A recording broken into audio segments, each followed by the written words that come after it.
Hello, my name is Chris Schmidt. I'm a researcher at the Cooperative Institute for Meteorological Satellite Studies at the Space Science Engineering Center at the University of Wisconsin-Madison. I am presenting on behalf of myself and Scott Strenfel of the Pacific Gas and Electric Company on GOES-R ABI fire detection and its utilization in an operational system in California. That loop on the left is false true color from GOES-17 of the August complex fires that occurred in August of 2020. I say false true color because we don't actually have true color from GOES-17. That's a long story for another day. The Advanced Baseline Imager, or ABI, is an instrument on our geostationary weather satellites, currently GOES-16 and GOES-17, also known as the GOES-R series. The Wildfire Automated Biomass Burning Algorithm, WFABA, was developed at SSCC as the fire detection algorithm for GOES and is the basis of the fire detection and characterization algorithm used by NOAA. They are effectively the same thing, the names are used interchangeably. It provides fire detections, fire rate of power, fire size, fire temperature, all at 2 kilometer resolution for all of the ABI scans, 10 minutes for the full disk, 5 minutes over the contiguous US, and 30 seconds for the mesoscale scans. PG&E gets the WFABA data from SSCC within 20 seconds of the ABI data being received, which is pretty darn fast. They then ingest that into their satellite fire detection and alert system. At Wright, we have all 16 ABI bands for the East Troublesome fire on 21st of October 2020. Speaking of that very troublesome East Troublesome fire, this is what it looked like from the WFABA's perspective. On the left, we have the geocolor imagery from CSP-PGO, not true color. We also have the band 7 3.9 micron imagery from ABI showing fires as hotter pixels, so you can see both the Troublesome fire and a couple others nearby. We have the mask from the fire product itself, where red, yellow, orange, and magenta are fire pixels of various classifications. And on the right, we have the fire radiative power, showing how it ramps up rapidly.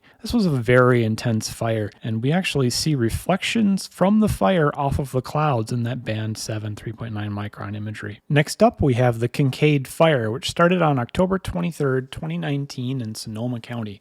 Imagine my surprise one night down in Oakland at my aunt's house when I saw on the news that a major fire had broken out not too far away. So I immediately hopped on and started looking at the wildfire ABI data.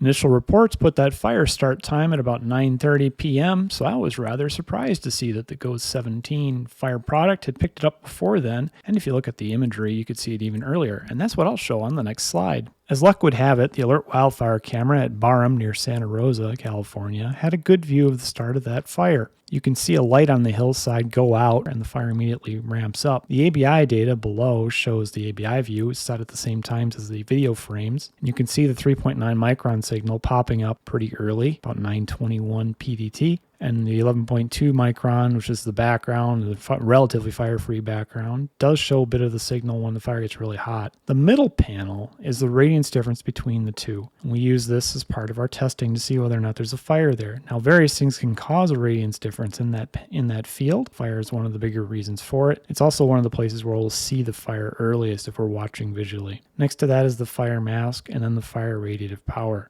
Again, what's most impressive about this situation is that we know that the fire couldn't have started much earlier than 919 PDT, and yet the satellite picked up a discernible signal within a minute or so.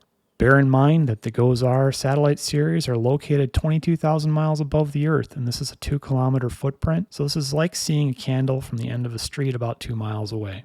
I'm often asked, how small of a fire can ABI see? And I answer, I don't know. We don't know. We don't know how small of a fire ABI can see.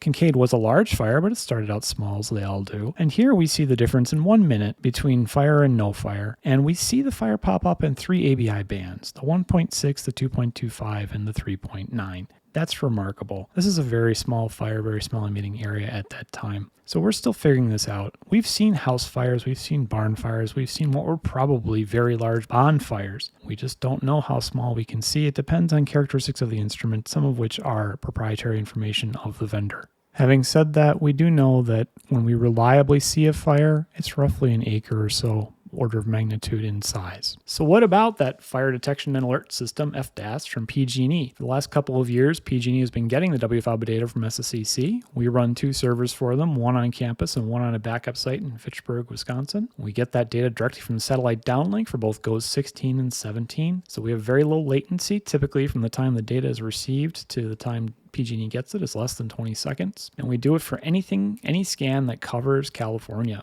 Their FDAS then ingests that data and the pixel footprints for display on GIS. Pixel footprints are important because these are big pixels and you need to know roughly where the fire is. Plus, there's a terrain correction that is not applied yet. And so what you'll see is an offset between the GOES 16 and GOES 17 pixel locations at times. And so having both helps visualize where the fire really is, places with rough terrain.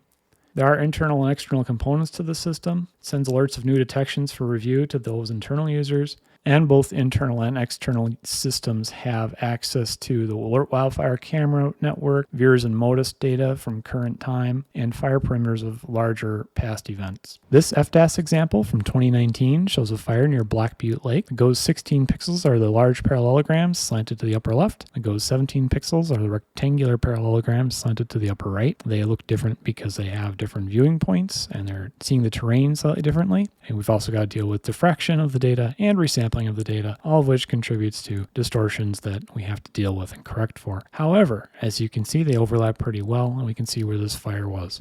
Additionally, the system provides metadata information on the last detection and the last scan processed so that the user knows whether or not something has been relatively calm from that satellite's perspective or still active. It's also time-coded by color for different time periods, 0 to 3 hours, 3 to 6, etc., to help, again, the user see how old the detections are. In many cases, the users don't have to trust just the geostationary satellites. They can also use those Alert Wildfire cameras. This example is from the Bay Area, the Contra Costa County area. It shows a fire detected by both satellites as well as the verification from the Alert Wildfire camera. We also have the text of an alert notification below that goes out internally to users, gives an ID for that fire, a link to go to see that fire, imagery, and location as well. It also notes that it could be up to 3 miles away from the centroid point. That's accounting for the size of the pixel and for potential terrain distortion.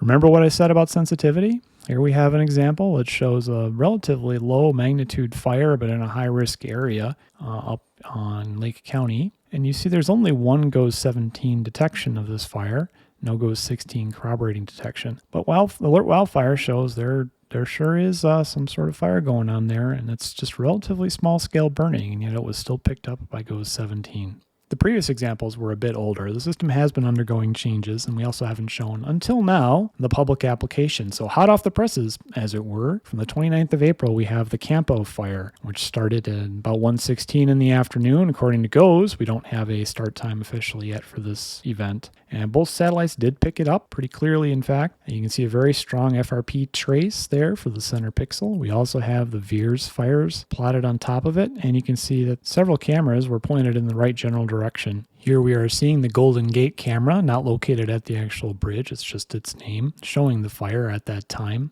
A couple other cameras were pointed in the right general direction as well.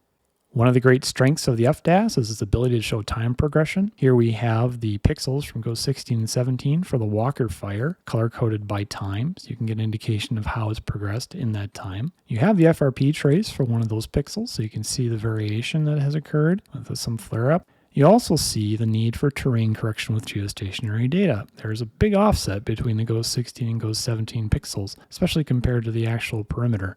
This can be corrected for, it will be corrected for, but it is not currently available yet. Doing the correction is not simple. It requires using a digital elevation model and doing a whole bunch of calculations and a lookup table. Not everything is perfect. On the same day as the Campo fire, a bit further north in the Central Valley, GOES 16 saw what looked like a whole bunch of low possibility fires without any associated fire rated power. That's a dead giveaway that there might be something wrong. As you can see in this image, they also don't follow the terrain very well. There's some in the mountains and some in the valley. This is actually due to sunlight reflecting off of the uneven water clouds as they were moving across the region. The reflections were not very bright. In fact, the reason you don't see satellite imagery here is because it wouldn't mean much to you. You don't really see the difference very well. But because of the time of day, it tricked the algorithm into thinking that maybe there was a thermal anomaly due to fire. However, a user can see this pretty easily, the way they're grouped, the fact that there's no FRP, the fact that there's no corroborating detection by the closer satellite, GOES 17, and their geographic distribution.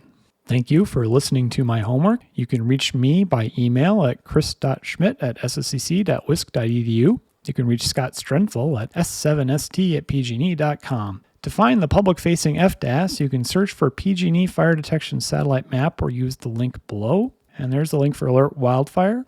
There's not a website with current WFABA data on it because I have been too busy creating data for everybody else and generating the algorithm updates. Thank you.